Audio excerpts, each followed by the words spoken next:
नमस्कार, आप देख रहे हैं न्यूज़ पीआर और मैं हूं आपके साथ रुचिका राज। राष्ट्रीय शोषित समाज पार्टी के राष्ट्रीय अध्यक्ष नागमणि ने आज अपने पार्टी का विस्तार किया है। आपको बताएं कि कई सारे पदों को सृजित किया गया है और इस मौके पर हमारे संवाददाता विक्रांत वहां पर मौजूद थे। उनसे खास बातचीत नागमणि ने की है और जिन्हें पद पे स्थापित किया गया उनसे भी बातचीत हमारे संवाददाता विक्रांत ने की है। क्या कुछ कह रहे हैं, सुनिए।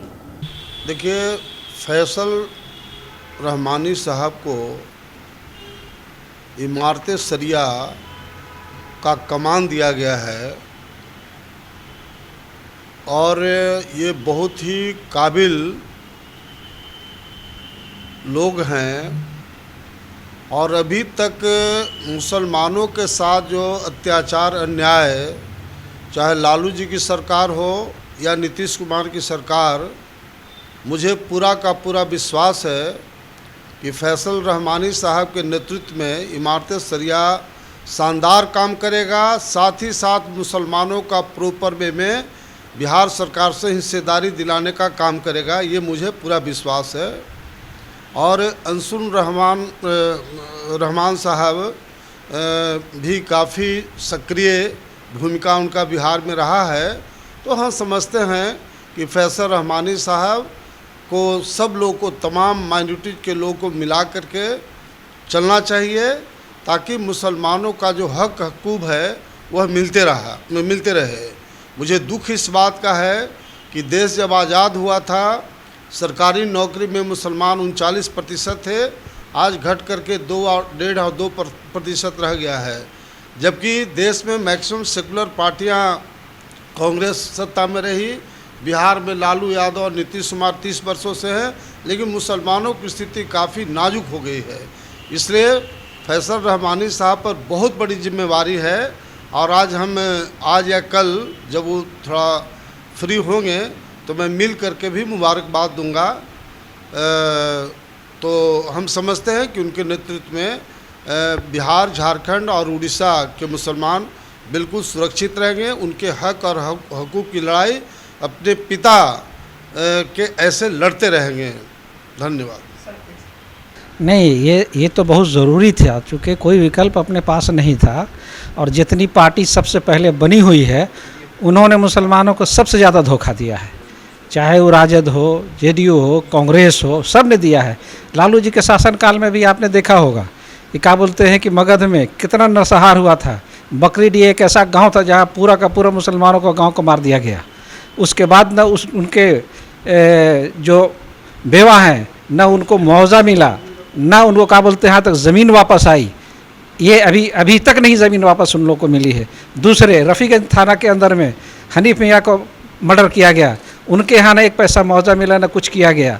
और वहीं कहीं बगल में टेलडिया जैसा हत्याकांड होता है तो लालू जी ने हेलीकॉप्टर से वहाँ जाते हैं, 5 लाख रुपया देते हैं और उसके बाद क्या बोलते हैं उनको नौकरी भी देते हैं। तो ये भेदभाव बहुत ज़माने से आया है, इसलिए मुसलमान अब सहना कहाँ पसंद करेगा।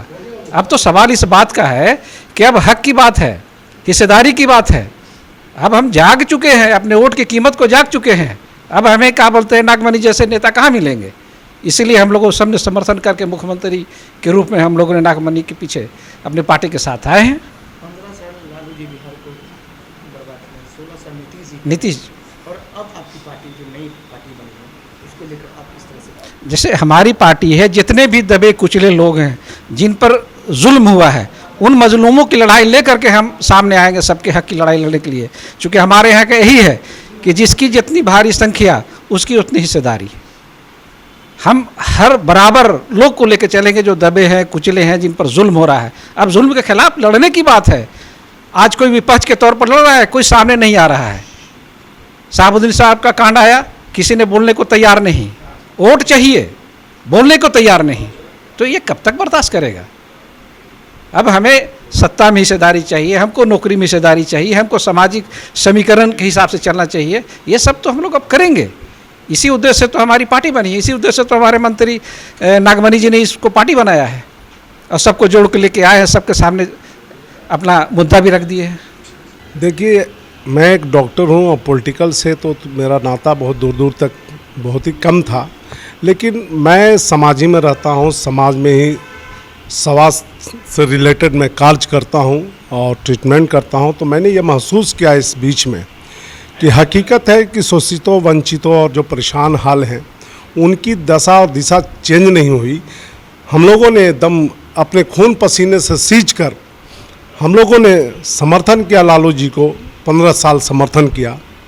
सिर्फ एक मुगालते की बात करके आज तक उन्होंने किसी समाज का, बस अपने लिए जो उन्होंने भला किया, परिवार के लिए किया। अब देख नहीं रहे कि 2 बच्चे हैं तो एजुकेशन इनका कितना है और इनका आपस का विरोध कितना है, तो वो सारी चीज़ को उसके बाद हम लोगों ने दिया, तो नीतीश जी को फिर दिया कि ये आएंगे तो समाज का कायाकल्प होगा। लेकिन ये आज 30-31 साल में ये अनुभव हम लोग करने लगे कि सामाजिक रूप से इनको जितनी ताकत दी गई, इसका कहीं भी सामाजिक उत्थान के लिए इन्होंने कार्य नहीं किया। अब ये ऐसा हो गया है कि हम लोग जाते हैं समाज में तो जनता ये बोलती है कि अब क्या करें, कौन सा समीकरण करें, कौन सा पार्टी को दें। हर जगह देख रहे हैं तो अफरा तफरी का माहौल बना हुआ है। उस स्थिति में आपको मालूम है लेनिन जगदेव बाबू, स्वर्गीय जगदेव बाबू का इतिहास कि हमेशा उन्होंने शोषितों, वंचितों के लिए ही लड़ाई लड़ी थी और सच्ची लड़ाई लड़ी उन्होंने। उनकी हत्या उस ज़माने में की गई, लेकिन उसके बाद नागमणि जी ने जो राजनीतिक में कदम रखा, इतने बार वो सांसद बने, मंत्री बने।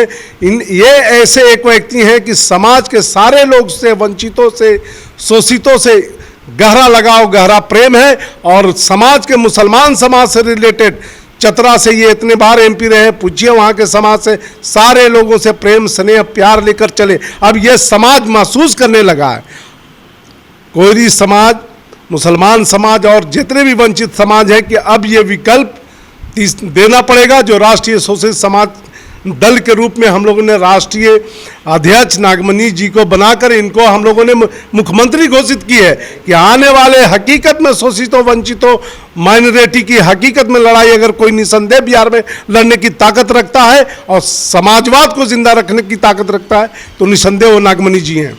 और इसके लिए हम लोगों ने कदम आगे बढ़ाया है और समाज को मुमकिन है हम लोग जागरूक कर पाएंगे कि हकीकत है कि सच्ची लड़ाई लड़ने के लिए ये पार्टी बनी है और समाज के दुख सुख में साथ खड़े होकर उनका निवारण और उनका हकीकत है कि सही इज्जत और पैमाना देने का काम समाज को ये पार्टी करेगी और इसके नेतागण करेंगे। सर एक सवाल, लास्ट सवाल है, आप एक डॉक्टर हैं और आपको भली बात बिहार के स्वास्थ्य व्यवस्था से आप परिचित हैं।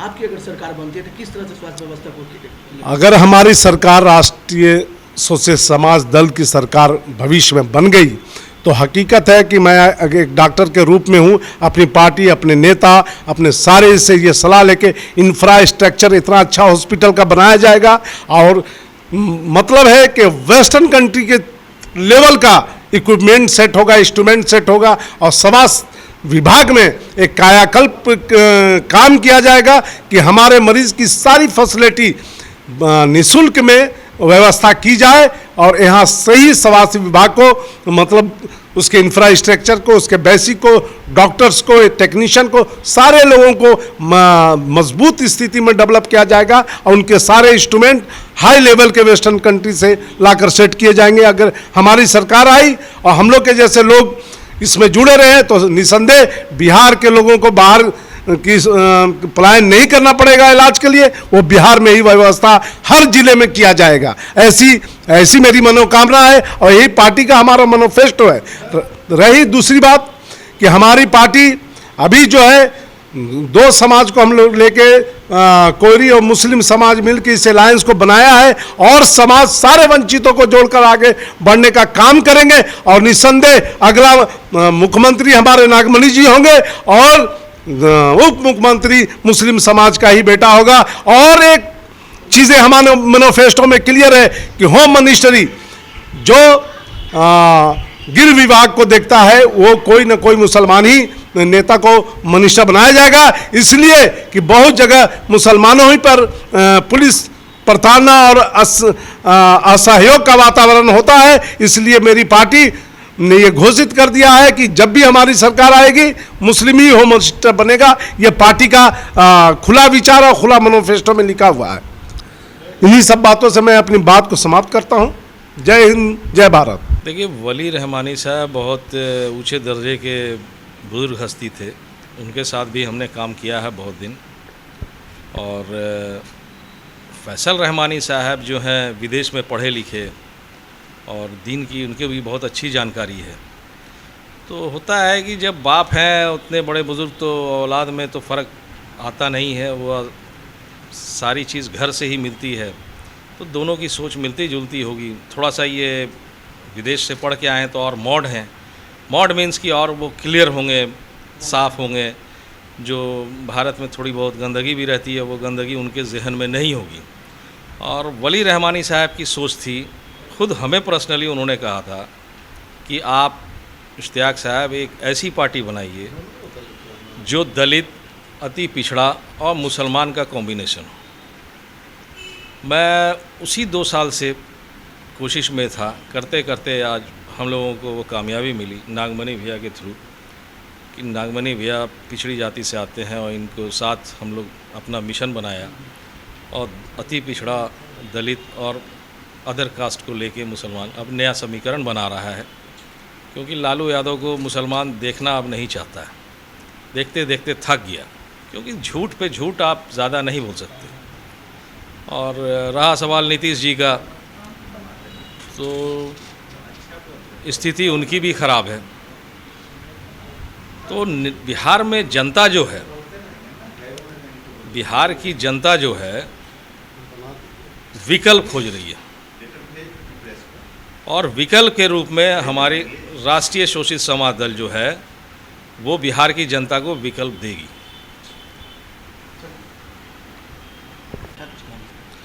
देखिए, कल मैं भी था अमीर शरीयत के चुनाव में और मैं रात 11 बजे तक था वहाँ, उन्हें बधाई दिया हमने।